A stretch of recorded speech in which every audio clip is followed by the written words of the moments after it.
Assalamualaikum warahmatullahi wabarakatuh. Di medan perang, namanya menggema. Keberaniannya tak terbantahkan. Dia adalah seorang pejuang legendaris yang tak terkalahkan dalam 100 perperangan.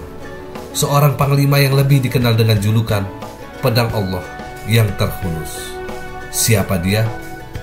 Dia adalah Khalid bin Walid. Kisahnya bukan hanya tentang kemenangan dan pedang, tapi juga tentang keteguhan iman, strategi militer yang brilian, dan perjalanan hidup yang penuh liku. Apa yang membuat Khalid bin Walid begitu istimewa? Apa yang membuatnya menjadi sosok yang dikenang sepanjang sejarah? Ini dia kisahnya. Khalid bin Walid adalah salah satu tokoh penting legendaris dalam sejarah Islam, dikenal dengan sebutan Pedang Allah yang terhunus.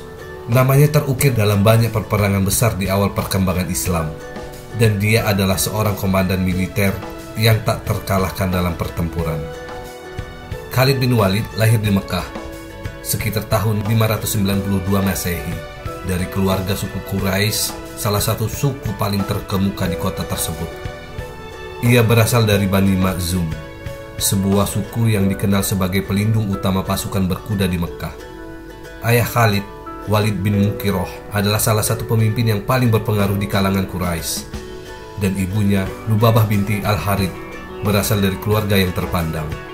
Dari kedua orang tuanya itu, Khalid mewarisi kekuatan fisik, keberanian, dan kecerdasan yang luar biasa. Sejak kecil, Khalid sudah menunjukkan bakat yang luar biasa dalam seni perang. Ia menguasai teknik berkuda, berperang dengan pedang, dan memanah. Selain itu, Khalid juga belajar tentang strategi militer dan taktik perang dari pejuang senior Quraisy, sehingga keterampilannya sebagai prajurit sangat dihormati oleh teman-temannya, bahkan oleh lawan-lawannya di masa depan. Khalid bin Walid tumbuh menjadi seorang pemuda yang gagah berani, sangat dihormati di kalangan Quraisy. Ia dikenal sebagai prajurit yang tak gentar menghadapi musuh, selalu siap memimpin pasukannya ke medan pertempuran. Sebelum masuk Islam, Khalid adalah salah satu komandan Quraisy yang paling diandalkan dalam berbagai pertempuran melawan kaum muslim. Ia berperan besar dalam beberapa pertempuran melawan Nabi Muhammad SAW dan kaum muslimin. Salah satu pertempuran yang paling terkenal yang melibatkan Khalid adalah Perang Uhud. Dalam pertempuran ini, Khalid bin Walid memainkan peranan kunci sebagai komandan pasukan kuda Quraisy. Pada awalnya, kaum muslimin di bawah komando Nabi Muhammad SAW unggul dalam pertempuran. Namun Khalid yang cerdik memanfaatkan kesalahan taktis yang dilakukan oleh pasukan kaum muslimin. Ketika pasukan pemanah muslim yang ditempatkan di atas bukit meninggalkan pos mereka, Khalid melihat kesempatan emas untuk menyerang. Dengan cepat, ia memimpin pasukan berkudanya memutari bukit dan menyerang kaum muslim dari belakang. Serangan mendadak ini menyebabkan kekacauan di antara pasukan muslim yang akhirnya harus mundur. Meskipun kaum Quraisy tidak berhasil menghancurkan kaum muslim secara total, kemenangan taktis ini sangat dipengaruhi oleh kecerdasan Khalid dalam medan perperangan. Namun, meski berhasil memenangkan pertempuran, Khalid bin Walid tidak pernah merasa benar-benar puas. Ia adalah seorang pemikir dan sering merenungkan nilai-nilai kehidupan. Dalam hati kecilnya, Khalid merasa bahwa kaum muslim memiliki sesuatu yang berbeda, sesuatu yang suci dan benar. Meskipun ia bertempur melawan mereka, ada ketertarikan yang mulai tumbuh dalam dirinya terhadap ajaran yang dibawa oleh Nabi Muhammad SAW. Perubahan besar dalam hidup Khalid terjadi setelah peristiwa perjanjian Hudaybiyah pada tahun 628 Masehi. Ini adalah perjanjian damai yang dibuat antara kaum Quraisy dan kaum muslimin. Setelah perjanjian ini, Khalid mulai merenungkan hidupnya. Ia bertanya-tanya tentang kebenaran ajaran yang disampaikan oleh Nabi Muhammad SAW. Dalam perjalanan hidupnya, Khalid menyadari bahwa Islam bukanlah agama yang lemah atau mudah dikalahkan, melainkan agama yang dibangun atas dasar-dasar kebenaran, keadilan, dan perdamaian.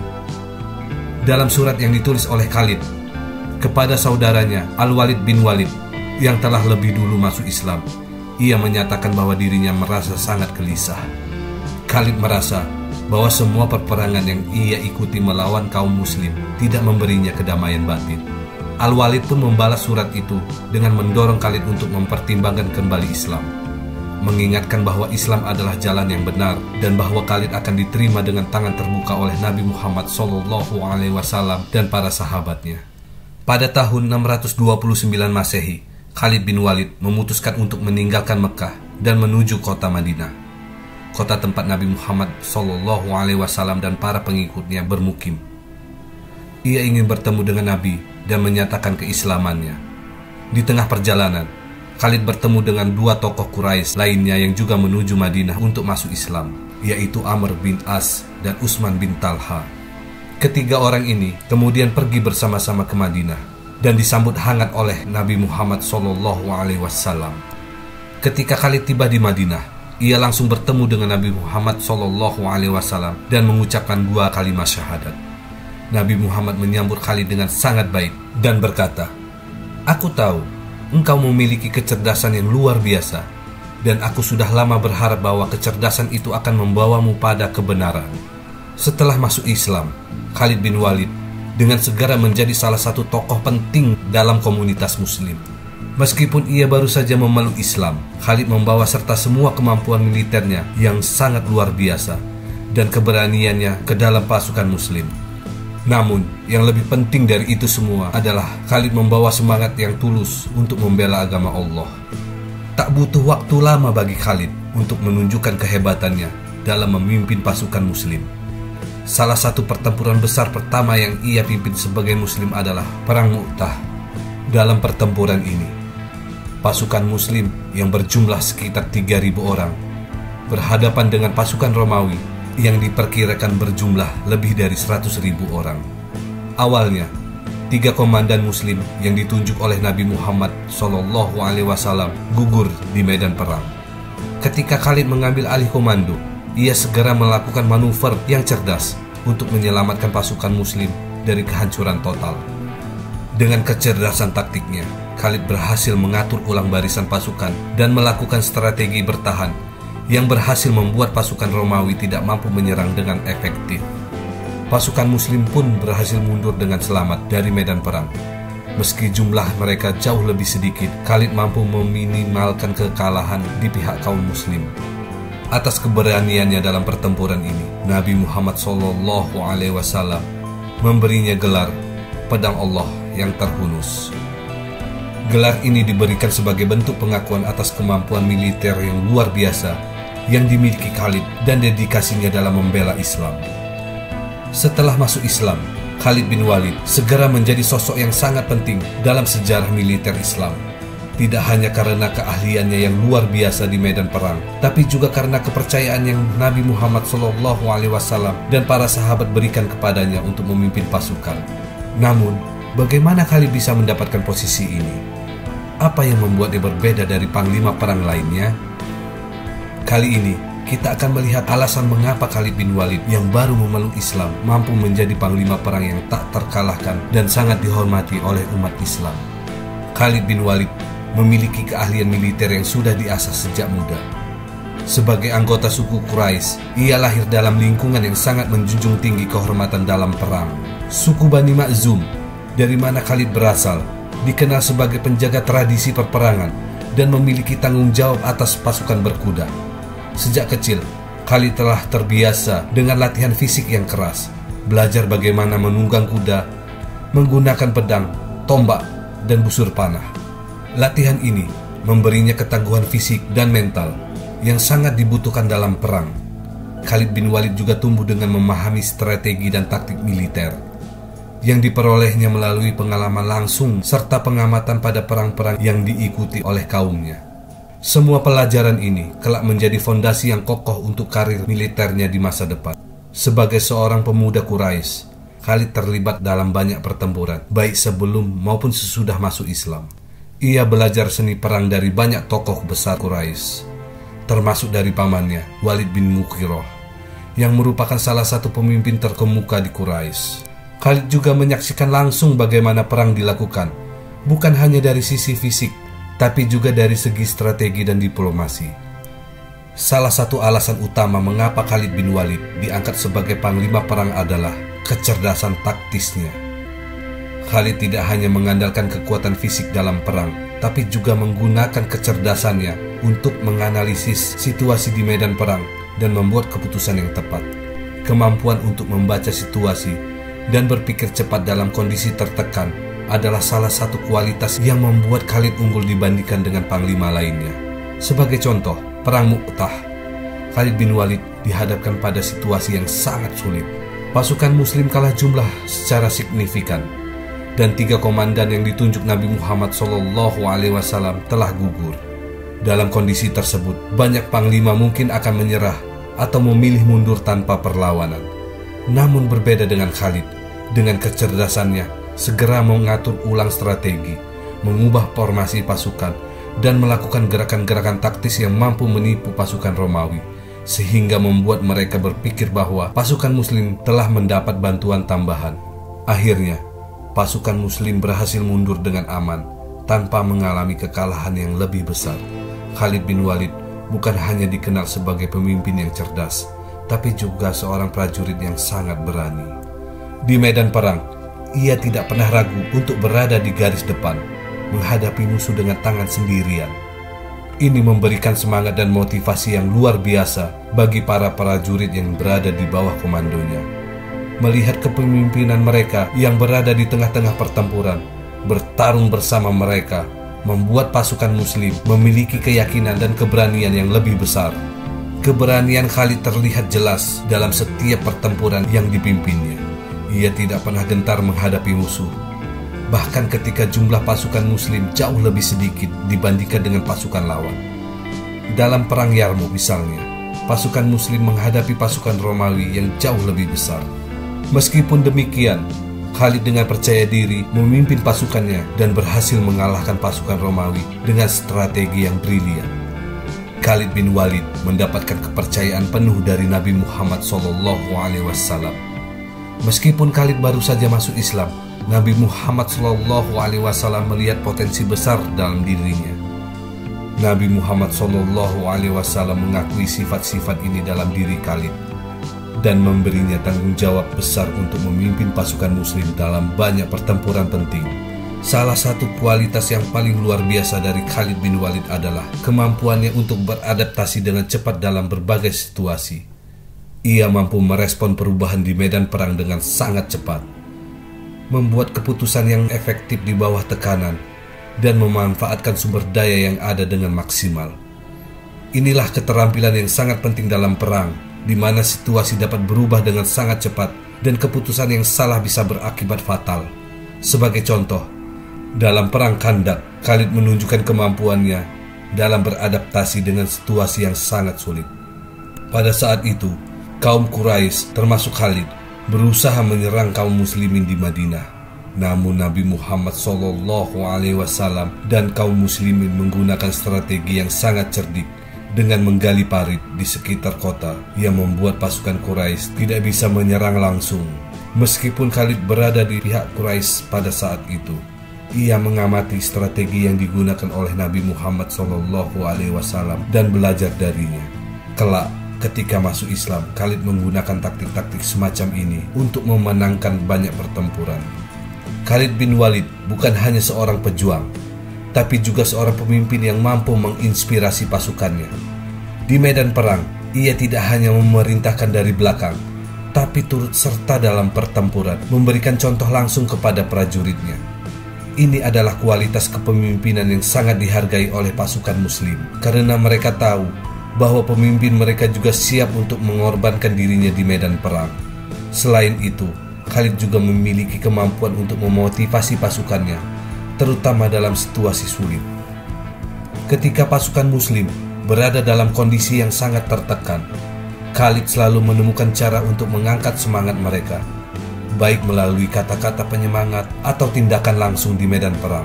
Ia selalu meyakinkan pasukannya bahwa kemenangan ada di tangan Allah dan bahwa mereka berperang untuk tujuan yang lebih besar, yaitu menegakkan agama Allah di bumi. Selain berperang dengan cara tradisional, Khalid bin Walid juga dikenal dengan taktik gerilyanya yang inovatif. Ia seringkali menggunakan manuver yang cepat dan serangan mendadak untuk mengejutkan musuh dan memanfaatkan kelemahan mereka. Taktik ini sangat efektif melawan pasukan yang lebih besar dan lebih kuat, karena Khalid mampu memecahkan fokus musuh dan menyerang mereka dari sudut yang tidak terduga. Dalam perang Yarmuk misalnya, Khalid memanfaatkan kecepatan dan mobilitas pasukannya untuk menyerang titik-titik lemah pasukan Romawi, yang akhirnya membuat mereka kewalahan dan tidak bisa mengorganisir pertahanan dengan baik.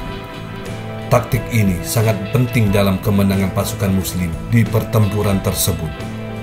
Perang Mu'tah adalah pertempuran besar pertama yang dihadapi Khalid bin Walid setelah masuk Islam. Pertempuran ini terjadi pada tahun 629 Masehi, dan Khalid bin Walid mengambil alih komando pasukan Muslim setelah 3 komandan yang ditunjuk oleh Nabi Muhammad SAW gugur di medan perang. Pasukan Muslim yang berjumlah sekitar 3.000 orang berhadapan dengan pasukan Bizantium atau Romawi Timur dan sekutu Arabnya yang diperkirakan berjumlah lebih dari 100.000 orang. Pada awalnya, komando pasukan Muslim berada di bawah Zaid bin Haritsah, diikuti oleh Ja'far bin Abi Thalib dan kemudian Abdullah bin Rawahah. Ketiganya gugur dalam pertempuran sengit. Ketika Khalid mengambil alih, pasukan Muslim berada dalam kondisi genting. Namun, dengan kecerdasan dan pengalaman militernya, Khalid segera melakukan taktik yang sangat cerdik untuk menyelamatkan pasukan Muslim dari kekalahan total. Khalid menggunakan strategi defensif dengan mengatur ulang pasukannya dan berpura-pura mendapatkan bala bantuan. Ia mengubah posisi sayap pasukan sehingga musuh berpikir pasukan Muslim mendapat tambahan kekuatan. Dengan taktik ini, Khalid berhasil mengecoh pasukan Bizantium dan akhirnya memimpin pasukan Muslim untuk mundur dengan aman. Meski mundur, pertempuran ini dianggap sebagai kemenangan strategis bagi kaum Muslim karena berhasil keluar dari situasi yang hampir tidak mungkin. Perang Uhud adalah pertempuran besar kedua antara kaum Muslimin dan kaum Quraisy yang terjadi pada tahun 625 Masehi. Pada awal pertempuran, pasukan Muslim di bawah komando Nabi Muhammad SAW berada di atas angin dan hampir memenangkan pertempuran. Namun, karena kesalahan yang dilakukan oleh pasukan pemanah Muslim yang meninggalkan posisi mereka di atas bukit, Khalid saat itu memimpin pasukan berkuda Quraisy memanfaatkan situasi tersebut. Khalid dengan cerdik memimpin pasukan berkudanya untuk menyerang pasukan Muslim dari belakang, menyebabkan kekacauan besar dan membalikkan keadaan. Keberhasilan taktik Khalid dalam perang Uhud memberikan kemenangan taktis pada kaum Quraisy dan mengajarkan kaum Muslimin pelajaran penting tentang ketaatan dalam pertempuran. Setelah masuk Islam, salah satu momen terbesar dalam kehidupan Khalid bin Walid adalah saat penaklukan Mekah pada tahun 630 Masehi. Peristiwa ini adalah momen ketika Nabi Muhammad SAW memimpin 10.000 pasukan Muslim untuk kembali ke Mekah dan mengambil alih kota tanpa pertumpahan darah yang signifikan. Khalid memimpin salah satu sayap pasukan Muslim selama operasi ini. Penaklukan Mekah adalah peristiwa penting dalam sejarah Islam karena mengakhiri perlawanan kaum Quraisy terhadap Islam. Meski ada beberapa bentrokan kecil di luar kota, Khalid memastikan bahwa proses penaklukan berjalan damai dan tertib. Tak lama setelah penaklukan Mekah, kaum Muslimin menghadapi tantangan besar dari suku-suku Arab yang masih menentang kekuasaan Islam, terutama suku Hawazin dan Saqif. Pertempuran besar ini dikenal dengan Perang Hunain yang terjadi pada tahun 630 Masehi. Dalam pertempuran ini, Khalid kembali menunjukkan keberaniannya di medan perang. Pada awal pertempuran, pasukan Muslim disergap oleh pasukan musuh yang bersembunyi di lembah Hunain. Kejutan ini menyebabkan kekacauan di barisan Muslim dan banyak prajurit yang mundur. Namun, Khalid bin Walid yang berada di garis depan tetap teguh dan melawan musuh dengan gagah berani meskipun mengalami luka parah. Keberanian Khalid membantu memulihkan semangat pasukan Muslim yang tersisa. Nabi Muhammad SAW kemudian berhasil memanggil pasukan yang mundur untuk kembali bertempur, dan akhirnya kaum Muslimin memenangkan pertempuran ini. Meskipun mengalami luka-luka, Khalid tetap berada di medan perperangan hingga akhir pertempuran. Perang Yarmuk adalah salah satu pertempuran terbesar yang pernah dipimpin Khalid bin Walid dan sering dianggap sebagai puncak kejayaannya sebagai panglima perang. Pertempuran ini terjadi pada tahun 636 Masehi, setelah wafatnya Nabi Muhammad SAW. Saat pasukan Muslim di bawah kekhalifahan Umar bin Khattab berhadapan dengan Kekaisaran Bizantium. Pasukan Muslim yang berjumlah sekitar 30.000 orang berhadapan dengan pasukan Bizantium yang berjumlah sekitar 200.000 orang. Di tengah perbedaan jumlah yang sangat mencolok ini, Khalid bin Walid menggunakan kecerdasannya untuk mengatur strategi yang brilian. Salah satu taktik yang terkenal pada pertempuran ini adalah manuver sayap yang dilakukan oleh Khalid, di mana ia berhasil mengepung dan memecah barisan pasukan Bizantium. Dalam pertempuran ini, Khalid memanfaatkan mobilitas pasukannya dan medan pertempuran dengan sangat baik. Pasukan Bizantium yang lebih besar kewalahan menghadapi serangan mendadak dan manuver taktis Khalid. Akhirnya, pasukan Muslim berhasil mengalahkan Bizantium. Inilah salah satu kemenangan terbesar dalam sejarah Islam. Perang Yarmouk menandai dimulainya ekspansi besar-besaran kekhalifahan Islam ke wilayah-wilayah yang sebelumnya dikuasai oleh Bizantium. Namun, setelah kemenangan besar di Yarmouk, ada perubahan besar dalam peran Khalid di dunia militer. Khalifah Umar bin Khattab yang memegang kekuasaan setelah wafatnya Khalifah Abu Bakar As-Siddiq mengambil langkah mengejutkan dengan memutuskan untuk mencopot Khalid dari jabatannya sebagai panglima utama pasukan Muslim. Keputusan Umar bin Khattab untuk menggantikan Khalid bin Walid dari posisinya sebagai panglima perang seringkali menjadi perdebatan. Umar mencopot Khalid bukan karena ketidakmampuan atau kekalahan, tapi lebih karena kekhawatiran Umar bahwa umat Muslim terlalu mengagungkan Khalid. Umar khawatir bahwa keberhasilan militer yang diraih oleh Khalid menyebabkan orang-orang lebih memuja Khalid daripada mengakui bahwa kemenangan datang dari Allah. Umar ingin memastikan bahwa umat Islam tetap memusatkan keyakinan mereka kepada Allah dan tidak mengidolakan seorang manusia, meskipun itu Khalid bin Walid. Khalid bin Walid menerima keputusan ini dengan penuh keikhlasan. Ia tidak memberontak atau menentang Umar bin Khattab. Sebaliknya, Khalid menunjukkan ketundukan dan loyalitasnya kepada kekhalifahan. Ia tetap melayani sebagai prajurit dalam pasukan Muslim, meski tidak lagi menjadi panglima utama. Meskipun tidak lagi berada di garis depan militer, Khalid bin Walid tetap dihormati oleh masyarakat Muslim karena kontribusinya kepada Islam. Khalid menjalani kehidupan yang sangat sederhana, meskipun ia bisa saja hidup dengan kemewahan karena kekayaannya yang diperoleh selama perang. Kekayaannya seringkali ia infakkan di jalan Allah. Khalid dikenal sebagai pribadi yang dermawan dan rela memberikan sebagian besar harta bendanya untuk membantu umat Islam. Salah satu cerita yang menunjukkan kerendahan hati Khalid adalah ketika ia berbaring menjelang wafat. Khalid menyadari bahwa meskipun ia telah bertempur lebih dari 100 pertempuran dan tak pernah kalah, Allah tidak memberinya kesempatan untuk syahid di medan perang. Ia wafat di rumahnya pada tahun 642 Masehi dalam damai, dan warisannya tidak pernah terlupakan. Kemenangan Khalid dalam pertempuran besar seperti Perang Yarmouk dan penaklukan Suriah menjadi tonggak penting dalam ekspansi kekhalifahan Islam. Kisah Khalid adalah kisah tentang keteguhan hati, pengorbanan, dan ketaatan kepada Allah.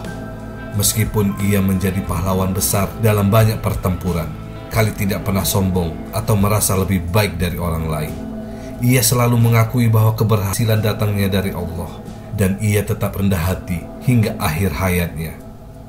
Demikianlah kisah perjalanan hidup Khalid bin Walid, sang pedang Allah yang tidak pernah patah. Dari seorang panglima Quraisy hingga menjadi pahlawan Islam, ia menunjukkan keberanian, kecerdikan, dan dedikasi yang luar biasa. Semoga kisahnya menjadi inspirasi bagi kita semua untuk terus berjuang di jalan kebenaran. Segala sesuatu kebaikan datangnya dari Allah Subhanahu wa Ta'ala, dan segala kesalahan serta kehilafan berasal dari diri kami sendiri. Terima kasih sudah menonton. Jangan lupa like, share, dan subscribe untuk cerita sejarah menarik lainnya. Sampai jumpa di video berikutnya. Wassalamualaikum warahmatullahi wabarakatuh.